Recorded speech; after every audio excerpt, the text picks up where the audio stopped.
The secret is out. You can connect a wire to a battery without any terminal.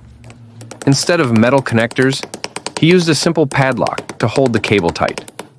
It sounds crazy, but it works perfectly.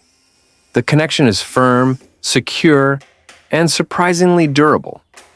Sometimes the smartest ideas come from pure improvisation.